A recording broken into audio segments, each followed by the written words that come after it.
اللهم صل وسلم وبارك على سيدنا محمد وعلى اله وسلم. ازيكم يا حبايبي؟ عاملين ايه؟ يا رب تكونوا بخير. النهارده بقى هنعمل اكله ايه كده سريعه. معايا هنا عدس بجبه اهو. انا نقيته. ده ربع كيلو عدس يا جماعه. نقيته وهغسله بقى ايه كويس. وبعد كده احط عليه ميه يتسلق سلق مظبوط مش مهري، يعني سلق مظبوط. ومعايا هنا العدس، بصل يعني بصلتين صغيرين وكم فص ثوم وقرن فلفل. وده نص كيلو طماطم ضربه في الخلاط. وهنعمل طبق جبنه قديمه بالطماطم جنب يعني العدس. اللي عايز ياكل كده ياكل، واللي عايز ياكل كده ياكل. بس. والتوابل بتاعت العدس كمون وفلفل اسود وملح، ما بياخدش اكتر من كده. هنروح بقى ايه، انا اغسل العدس واحطه يتسلق ونرجع نعمل مع بعض. اهو يا جماعه حطيت حبه زيت. هنزل بقى بالبصل. بسم الله الرحمن الرحيم. بصلتين كده اللي هم اللي انا وريتهم لكم دول، خرطتهم رفيع كده اهو. هنزل عليهم برضو برشه ملح.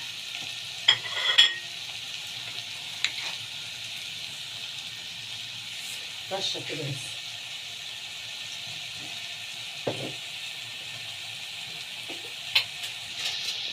ورشه فلفل اسود. وهسيب البصلايه دي لما تاخد لون ذهبي. انا عايزاها تبقى ذهبي بقى، وارجع لكم عشان ما اطولش عليكم. واخرط فصين الثوم واخرط الفلفل وعلى ما تبقى ذهبي عشان ما اطولش عليكم. بصوا اهو يا جماعه بقى اللون ذهبي كده. انا عايزاها توصل للدرجه دي. هنزل بالثوم والفلفل، يعني كام فص كده اهو. اديني تشويحه حلوه بقى كده ايه لما ريحه الثوم تطلع. نجيب فيها بقى عشان الثوم ما يتلسعش منها.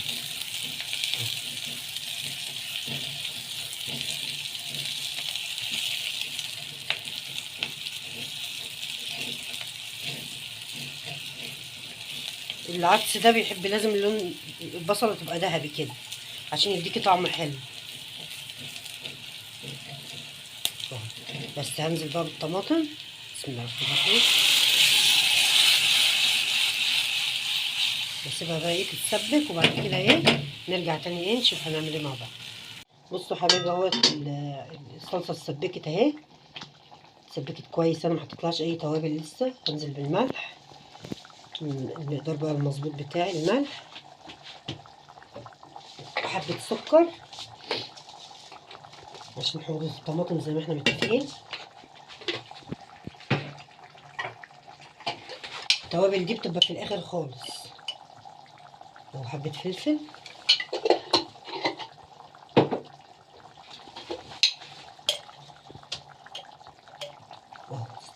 حبه كمون مش كتير الكمون عشان ما يمررش مني.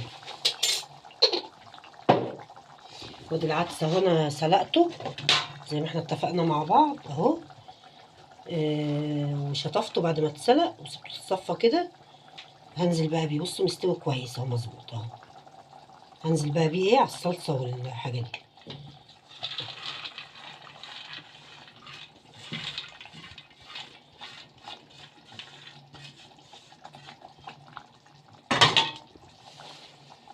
هياخد بس ايه غلوتين كده ايه مع الطماطم يعني.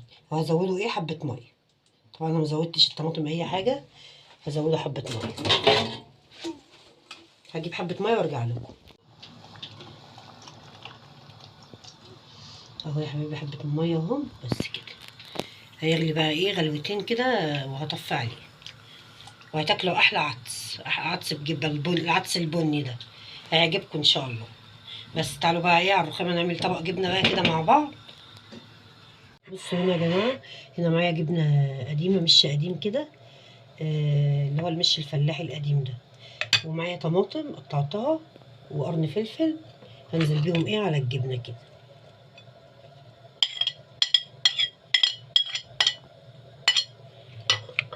وحبه زيت برضو.